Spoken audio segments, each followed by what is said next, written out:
I was staring at my screen like it might blink and erase what I'd just read. The room was quiet. Too quiet for what had just landed in my inbox. My name is Miles Hartley. I'm 44 years old. A commercial architect living in Savannah, Georgia. That night, I was in my home office. The clock on the wall read 2:06 a.m. I hadn't planned to be up this late, but something had kept me from sleep, and now I knew what.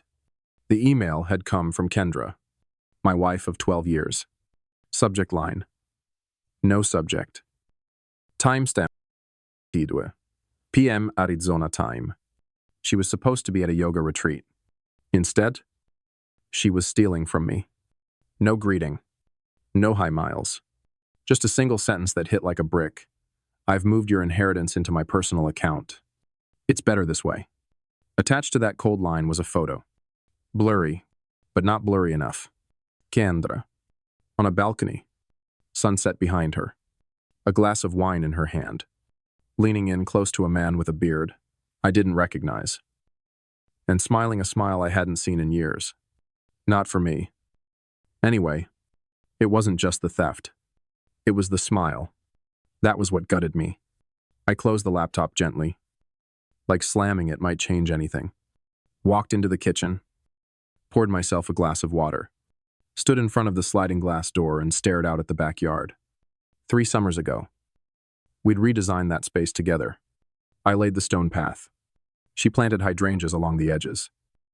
We'd stood out there afterward, sweaty and proud, built something, tangible, ours. And now she wasn't just walking away from it. She was never planning to come back. That money, the $587, zero. It wasn't just some lump sum sitting in a bank. It was my Aunt Elaine's life.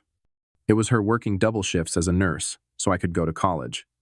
It was her filling the void when my parents died and I had no one else. It was her final words to me. Handwritten on a note she left with her will, build something that lasts. And Kendra had moved it with a line that could have come from a corporate memo. I checked my phone. No calls. No texts. Not even a follow-up to the email. Just silence. The kind of silence that tells you someone has already started a new life without you. I should have felt something rage. Betrayal. Heartbreak. But I didn't. What I felt was relief. I went to bed and slept better than I had in months. Not because I was okay, but because I finally knew she was gone. And what she didn't know, what she never saw coming, was that I had known for months. And the inheritance, it had never been where she thought it was. She thought she'd set the trap, but she just handed me everything I needed. If you've ever looked into someone's eyes and felt them slipping away long before they left, you'll understand what Miles felt in that moment. Tell me, what would you have done if this email had landed in your inbox? Leave a comment. And if this story is stirring something in you, stay close. There's more to tell. This is Voices Stories, where endings are just the beginning. I met Kendra 15 years ago in Charlotte, North Carolina. It was one of those sterile hotel conference rooms with bad lighting and too much air conditioning, the kind of place where ambition buzzed louder than conversation. She stood out. Not because she was loud or flashy, but because she seemed sure. She was launching a wellness brand, organic everything. Yoga, clean design, clean food, clean life. And she was looking for an architect to help bring it into the world. I was 5 years into my career back then. Tired of designing parking garages and rectangular office boxes with no soul. I was hungry for something meaningful. Something I could put my name on and say, I built this. She needed vision. I needed a challenge. We clicked. We were married within 3 years. We moved to Savannah. Bought a century-old Craftsman on Victory Drive with a wraparound porch that she said reminded her of childhood summers. No kids. Her choice. The business is my baby, she used to say. And I understood. My buildings were mine. 2. For 8 years. It worked. I designed. She built. I watched her brand grow from a few online products to physical spaces, yoga studios, retreat centers, wellness cafes. We hosted dinners, through fundraisers, took photos that looked like they belonged in a glossy magazine. We looked perfect. We felt solid. We were fine until the diagnosis. Aunt Elaine. Cancer. Fast. Unforgiving. I took 6 months of partial leave and moved to Atlanta to take care of her. Kendra visited twice. Hospitals depress me, she said. I didn't argue. I didn't expect her to stay. When Elaine died, I was numb. And then came the will. She left me everything. More than I expected. Far more than I knew she had. Kendra was surprised too. I could see it in her eyes the night I told her. She tried to hide it. But curiosity bled through her smile. Over dinner, she suggested. We should use it to grow the business. Expand our reach. I knew what she meant. Her business. I took a sip of wine. Nodded slowly. And said the words that would change everything I need to think about what Elaine would have wanted. It was a small thing. But I watched her face tighten. A fissure. Barely visible. But it was there. And then the cracks multiplied. She started traveling more for supplier meetings and research trips. Her calls grew shorter. Sometimes I'd hear voices in the background, voices that would go quiet the second she realized I could hear them. Our neighbor Frank stopped by one afternoon while she was away in Sedona. Said casually, "Saw someone drop Kendra off last week.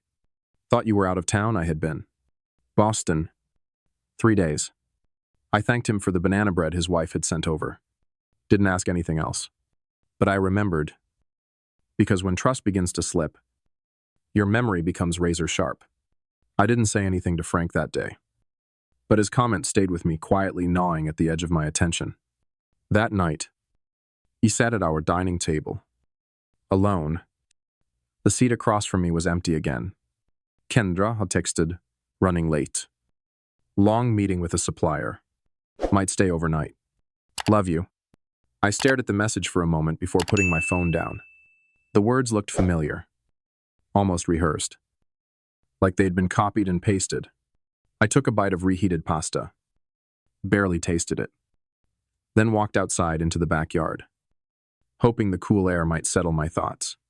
That's when I saw her. Not in person, but in memory. 3 nights ago. She'd been out there, pacing barefoot in the grass. Phone to her ear. Her voice was low. Private. But I could still hear her laugh. It wasn't her usual polite chuckle. This was different. A kind of softness she hadn't offered me in years. It made me freeze in place. I remembered asking, lightly, who was that when she came inside? Just Patricia from the studio, she'd said, grabbing a bottle of wine. Patricia had left the company 8 months ago. I knew that. I didn't say anything. Just watched as she poured herself a drink and changed the subject. Another crack. Subtle. But you start to notice them once you know where to look. Passwords. That was the next one. For years, we shared everything: passcodes, logins, account access. It was second nature. Then, slowly, things began to shift. One night I went to check something in our banking app, one we always used together, and the login failed. Tried again. Same result. I asked her about it. Oh. I updated the password last week. Forgot to tell you, she said without looking up from her laptop. But she didn't offer the new one. Didn't even glance in my direction. The next day, I tried again. Still locked out. That night at dinner, I mentioned it. Can you just send me the updated logins? I want to move some funds into savings. She blinked, then smiled too fast. Sure, I'll get it to you later. Just crazy busy today. She never sent it. And I never asked again. That was my mistake. But when someone you love starts lying, part of you doesn't want proof. You want it to be a misunderstanding. You want to be wrong. You don't dig deeper, because if you find something, it changes everything. Still, I couldn't stop noticing. She'd started asking odd questions months ago about the inheritance. Where exactly it was held. What accounts. Which bank. If we'd thought about diversifying, At the time, I chalked it up to curiosity, a new interest in financial planning. Maybe. Now, I saw it for what it was: scouting, mapping the terrain before making her move. The call came late on a Tuesday. I was still in the office, sketching out ideas for a new boutique hotel. My phone lit up. Jerry, my financial advisor. Hey, Miles, we need to talk. His voice wasn't panicked, but it was sharp, clipped, focused. Someone's been trying to access information about your trust accounts, he said. They used your personal information, your social security number, but couldn't get through the security protocols. They failed the verification questions. I leaned back in my chair, exhaled slowly. There it was. Which accounts? I asked, even though I already knew. The inheritance funds. He replied, Of course. I thanked him, hung up, and stared out the window at the Savannah skyline. The sun was almost gone, just a trace of orange clinging to the edge of the buildings. Everything looked calm, but beneath that stillness, something was crawling. That night, Kendra made dinner. Stir-fried vegetables and rice. We ate in near silence, broken only by the soft scrape of fork on plate. Halfway through the meal, she looked up and said, I've been thinking we should simplify our accounts. I set my fork down. Slowly. What do you mean? I just think it's silly to have so many logins and passwords for different banks. It's confusing. Wouldn't it be easier to consolidate everything into one place? She didn't meet my eyes. I nodded. You're probably right. I said, I'll talk to Jerry about it. That was the moment I knew completely, unquestionably, that she was trying to take what wasn't hers. The next day, I got in my car and drove to Atlanta. 3 hours of silence on the highway. Mind turning over everything I'd seen and heard these past few months. I had one stop, Rita Wallace, my Aunt Elaine's attorney for over 20 years. Now mine. I sat across from her in her book-lined office and laid it all out. No emotion. No accusation. Just facts. What Kendra had asked. What Jerry had said. What I'd begun to see. When I finished, Rita folded her hands on the desk and said, Your aunt was wise to structure your inheritance as an irrevocable trust. The money is protected. No one can touch it. Not even a spouse. And if someone tries to move those funds without authorization, she paused, her voice tightening. That's attempted financial fraud. With legal consequences, I nodded. Let's document everything. And I want monitoring real-time alerts for any future attempts. Rita agreed. Before I left, she placed a firm hand on my shoulder. You're doing the right thing. Miles, stay calm, but don't stay still. That night, when I got home, Kendra was packing. Yoga clothes. Travel-sized toiletries. The same duffel she always used. You're leaving tomorrow, I asked. Yeah. Might extend this one, really dive into the practice, she said, with a smile that didn't reach her eyes. I helped carry her bags to the car. She kissed me briefly, already turning away. And then she was gone. I stood on the porch and watched her taillights disappear into the dark. I didn't call her. Didn't track her location. Didn't scroll through her messages. Instead, I went back inside, opened the laptop, and started looking for the truth. I didn't dig through her phone. I didn't scroll her messages or check who she'd been calling. I didn't need to. All I did was open the folder. Our shared cloud storage, the one we used for household documents. Furniture receipts. Renovation sketches. A folder labeled Home Renovation Ideas. We were supposed to redo the kitchen this year. Maybe add a sunroom. Instead, what I found inside was a confession. Not written in words, but laid out in screenshots and numbers, like blueprints for a betrayal. Bank statements. Screenshots of account dashboards with my name on them. A photo of a whiteboard with calculations scribbled in marker, my inheritance minus 20% labeled transfer fee. She'd been planning this.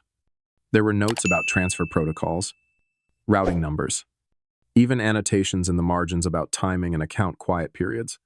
This wasn't impulsive. It was structured, deliberate. She forgot to delete the folder. Or maybe she thought I'd never look. I closed the laptop slowly. Walked through the house like I was walking through an exhibit of a life that used to be mine. The artwork on the walls, the furniture we picked out together, the scent of lavender from the diffuser she always kept on low. All of it curated, crafted, fake. I stopped in the hallway, stared at our wedding photo. The smiles looked real back then. Maybe they were. But whatever we'd built, she'd already sold it in her mind. That night, I didn't sleep in our bed. I moved to the guest room, a twin-size mattress. No memories attached. And in the morning, I started making calls. I wasn't angry. I wasn't broken. I wasn't even surprised. What I felt was something sharper, cleaner, clarity. For the first time in years, I saw exactly what our marriage had become. Not a home, not a partnership, a contract that she'd decided was no longer profitable. And I was just the final loose end. She hadn't quite managed to cut clean. But now, I was ready to finish the job for her.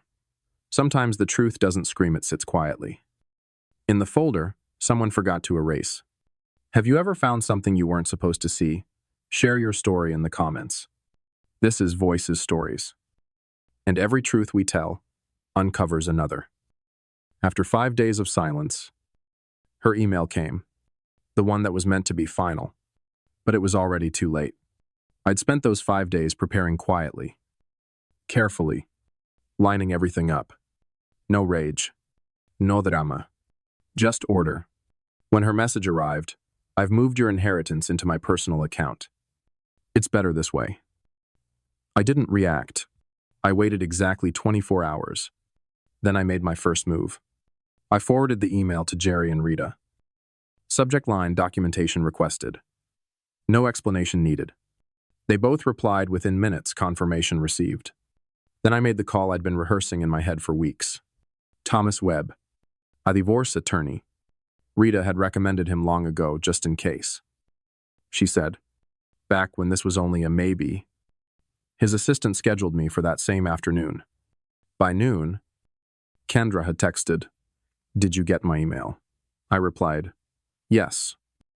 She responded minutes later, "That's all you have to say." I didn't answer. Instead, I parked downtown, walked into Thomas's office. It was a clean space. Warm wood. No noisy. Exactly what I needed. Rita joined by video call. Thomas skimmed the email from Kendra. Then the cloud screenshots I'd sent. "This creates a paper trail," he said calmly.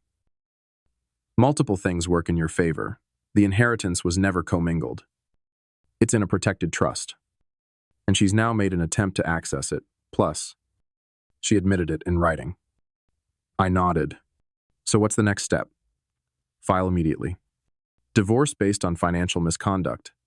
Georgia recognizes fault when fraud is involved." I signed the papers that day, 4:30 p.m.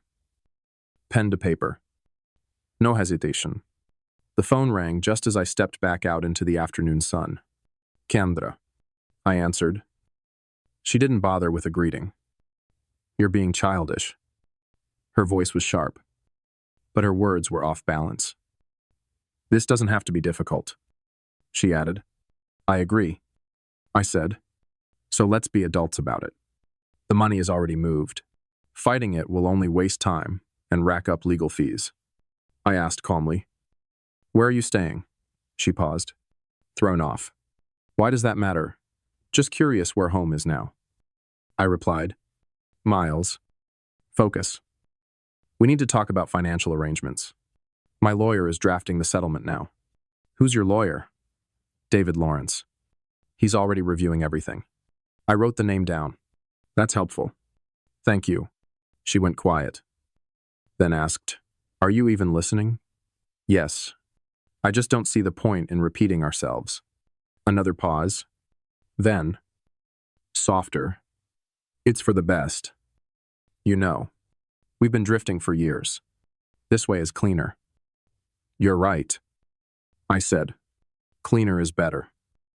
She exhaled. I could hear it. Relieved. As if I'd accepted it. She had no idea. She was walking into something she couldn't control anymore. After the call, I contacted Thomas again. Gave him the name of her lawyer. Then I texted Kendra one final time that night, taking some time to process. I'll reach out when I'm ready to discuss. She replied instantly, don't wait too long. Papers will be ready by Friday. Perfect. The next day, I did nothing. No messages. No updates. No noisy. I let the silence sit. Let her wonder. Let her sweat. By late afternoon, my phone rang again. Her name on the screen. I picked up. You're being impossible. Miles. No, hello. No pose. Just that same edge in her voice. Sharp, but unsteady. I didn't respond right away. I let her fill the silence. You said you were processing well? Process faster. My attorney has already drafted a preliminary agreement. We need to go over details. I kept my tone level. Has he reviewed the trust structure? She went quiet for a beat. What does that matter? We're talking about joint finances. That's not what your email said. Another pause. Slightly longer this time. I could almost hear the shift, the realization creeping in that maybe, just maybe, she'd misplayed her hand. Look, Miles. She tried again, softening her voice.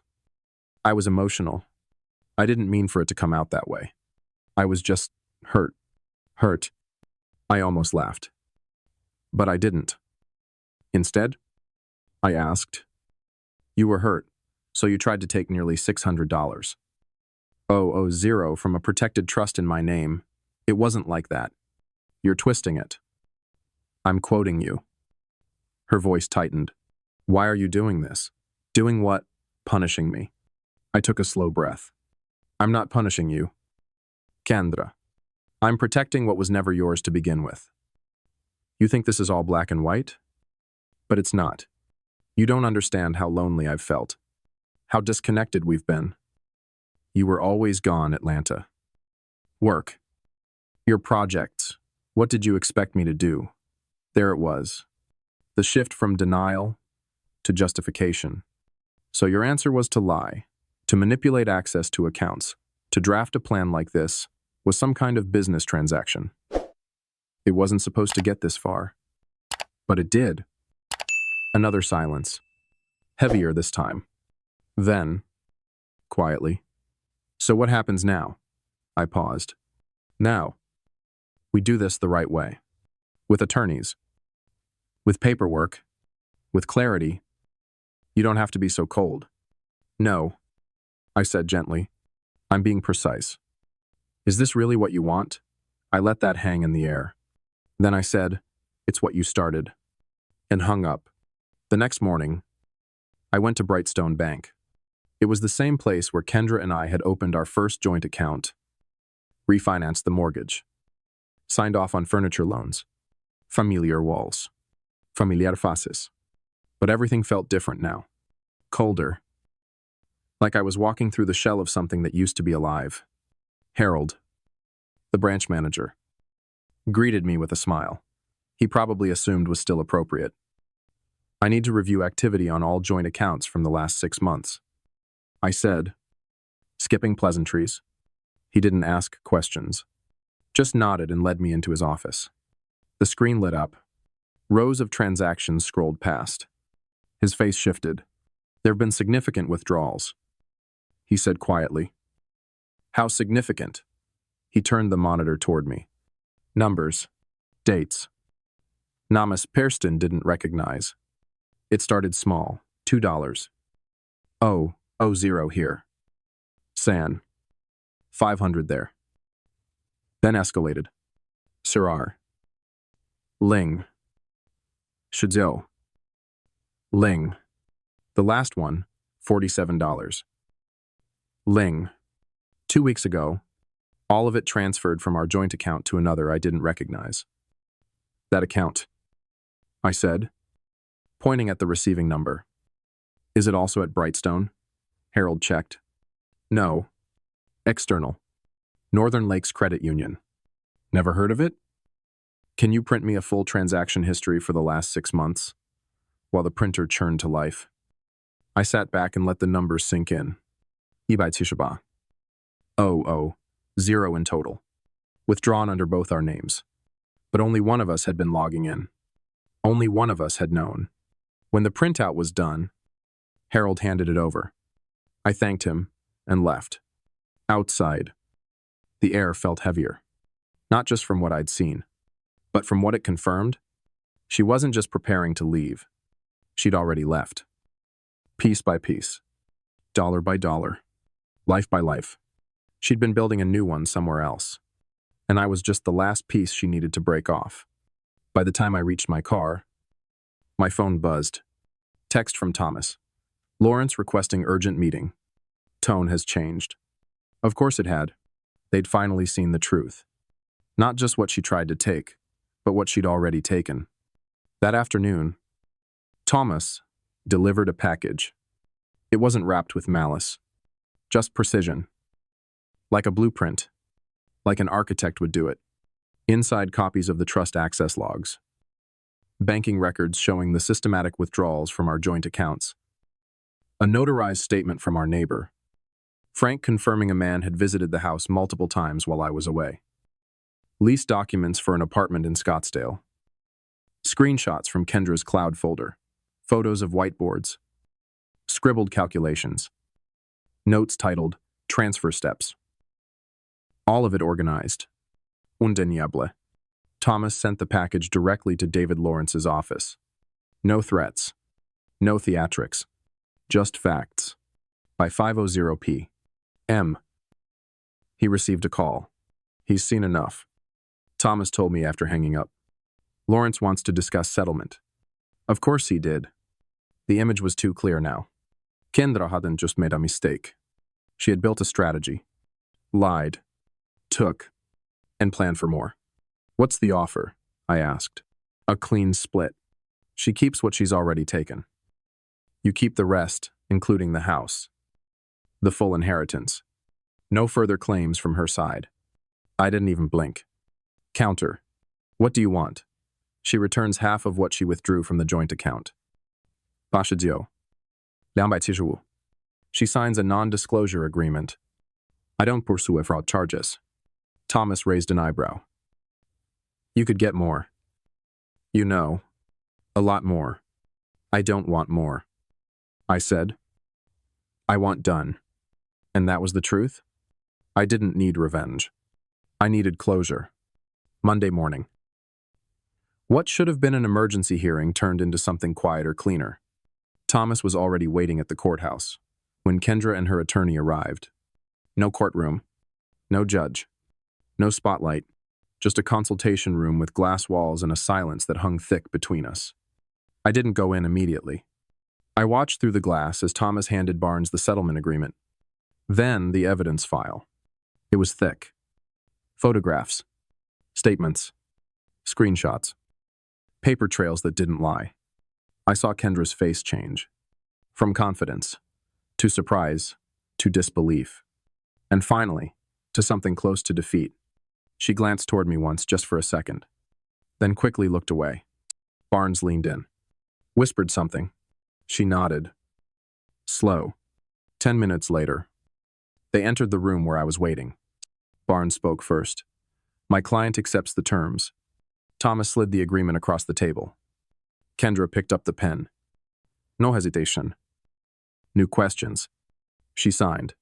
The pen trembled slightly in her grip, but the stroke was steady. I signed next. Calm. Final. Then I reached into my briefcase, pulled out an envelope, and slid it across the table to her. She frowned. What's this? Passwords. I said. To the cloud storage. The house alarm. Everything else you might need to collect what you left behind. Her eyes lifted. Metmina. Searching. Maybe for anger. Maybe for regret. She found neither. Just clarity. I spoke one last time. It was never about the money. That would have been easier. She didn't say anything. Barnes touched her elbow. She stood, clutched the envelope, and walked out. No apology. No goodbye. Just the sound of the door clicking shut behind her. 6 months later, I sold the house on Victory Drive. Too many rooms. Too many echoes. Too many memories I couldn't repaint. The couple who bought it were young, maybe early 30s, with twin boys who ran in circles around the wraparound porch. Kendra once adored. They loved the hydrangeas. I didn't tell them who planted them. It didn't matter anymore. I moved to a loft downtown. Smaller. Simpler. No porch. No garden. Just enough. Enough space. Enough quiet. Enough distance from what used to be. Rita helped me restructure the inheritance. We turned it into something new. A foundation. One that offered scholarships to students who had lost parents. Like I once had. Architectural students. Young dreamers. The first recipient was a 17-year-old girl from South Georgia. Her essay was about designing spaces that heal not just buildings, but places that made people feel safe again. Elaine would have loved her. Rita said quietly during the award ceremony. I nodded, felt it in my chest. I thought about my aunt often, her grit, her endless patience, to the way she'd believed in things that couldn't be seen yet. She always said, don't just build structures, build meaning. And I was trying. One quiet evening, I was sorting mail in the lobby of my building when I saw an envelope with no return address. Inside, a check. Exactly $89. Lambai, and a note written in careful, familiar handwriting. The rest of what I owed, not just the money. No signature. None needed. I didn't cry. I didn't smile either. I just held the note for a long moment, then folded it and slid it into my jacket pocket. That night, I walked down to the riverfront. Kendra and I once stood there, dreaming of a wellness studio, something I would design, and she would lead. That dream had died long before the marriage did. I sat on a bench, watching the cargo ships glide across the water, the check still in my pocket.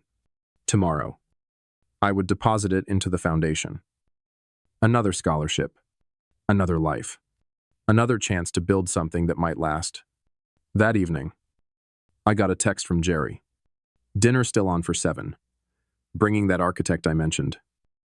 I looked at the time, just enough to walk home, change, and make it to the restaurant, just enough to decide to say yes. I'd spent so long in silence, so long protecting, watching, undoing. I didn't know what came next, but maybe I didn't need to. Sometimes healing isn't loud. It's not dramatic. It's not a speech or a breakthrough. Sometimes it's a small decision, like putting on a clean shirt, locking the door behind you, stepping outside. Not with hope, not yet, but with willingness. I made my way down the street, the sky turning gold above the buildings, the city humming, to alive again, in a way I hadn't felt in a long time. The check was already deposited. The scholarship fund updated. Another student would get a call this week, news that might change everything for them. And maybe that was the point. Not revenge, not closure, not even forgiveness. Just rebuilding. Some endings don't come with fireworks. Just a quiet door closing, and the sound of someone finally walking away, not from pain, but toward possibility. If this story meant something to you, if it echoed somewhere in your own memory, then Voices Stories is where you belong. Because some stories don't end, they become someone else's beginning. If this story stayed with you, even just a little help, Voices Stories keep telling more like it. A comment, a like, or a quiet subscribe is enough. Thank you for being here.